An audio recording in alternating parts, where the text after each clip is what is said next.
Good morning বন্ধুরা, চলে এলাম একটা নতুন ভিডিও নিয়ে। শুভ নববর্ষের শুভেচ্ছা সবাইকে। নতুন বছরটা সবাই সুন্দরভাবে শুরু করো।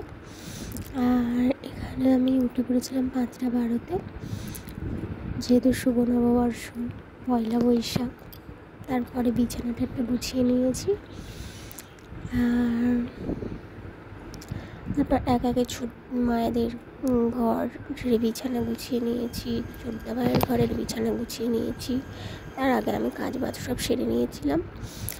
স্নান করে ঠাকুর ঘরে চলে এসেছি। ঠাকুর ঘরে ফুল টুল সব গুছিয়ে নিয়েছি, মুছে মাছে নিয়ে তারপরে রান্নাঘরে চলে এসেছি। আজকে ঠাকুরকে ভাত দেওয়া হবে, তো তারপরে আমি কিছু সবজি কেটে নিয়েছি, আর এদিকে ডাল বসিয়ে দিয়েছিলাম, আর সবজি ভাজার জন্য তেল গরম করতে বসিয়েছিলাম, আর কিছু সবজি কাটা বাকি ছিল।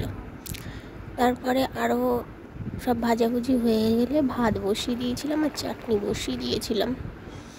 তো এই ঠাকুরের জন্য এই রান্নাগুলো করেছি।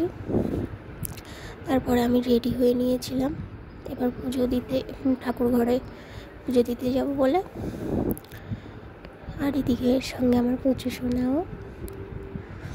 তারপরে ঠাকুর ঘরে চলে এসেছি, এসে দরজার সামনে একটু স্বস্তিক চিহ্ন এঁকে নিলাম, তেল সিঁদুর আর হলুদ দিয়ে।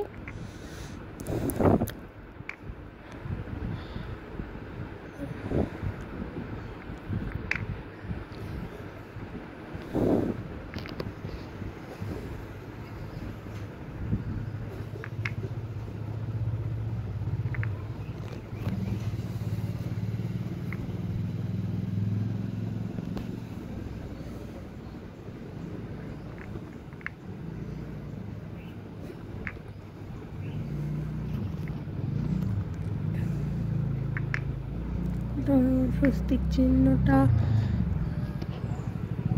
হয়তো ভুলও হয়ে থাকতে পারে। তারপরে এখানে কর্পূর জল দিয়ে আমি একটু স্নান করিয়ে নিলাম। তারপরে এখানে ওই তেল সিঁদুর হলুদ দিয়ে 7টা আম পাতা থেকে ফোঁটা দিয়ে এটা আমি গেটে টাঙিয়ে দেবো, ঠাকুর ঘরের গেটে।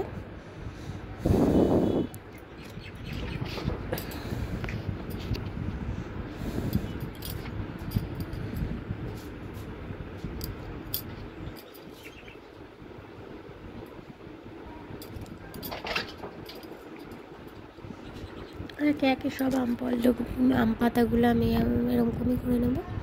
তারপরে এখানে ঠাকুরের ভোগ নিবেদন করে দিয়েছি।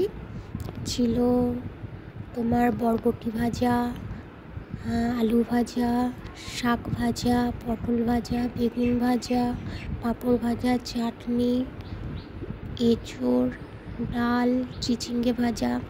আর ঠাকুরগুলো মা ফুল দিয়ে সাজিয়ে দিয়ে গেছিলো, আর লক্ষ্মীনারায়ণ গোপাল সোনাকে স্নান করিয়ে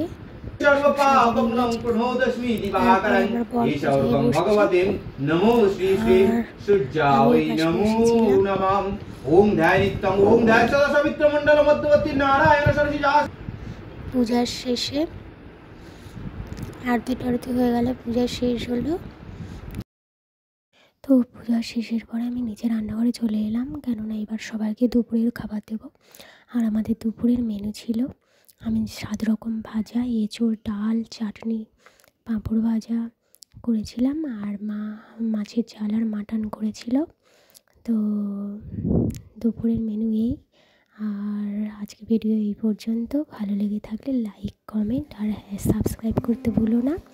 আর নতুন বছরটা সবাই খুব ভালো কাটাবে। শুভ নববর্ষের প্রীতি শুভেচ্ছা ও অভিনন্দন সবাইকে।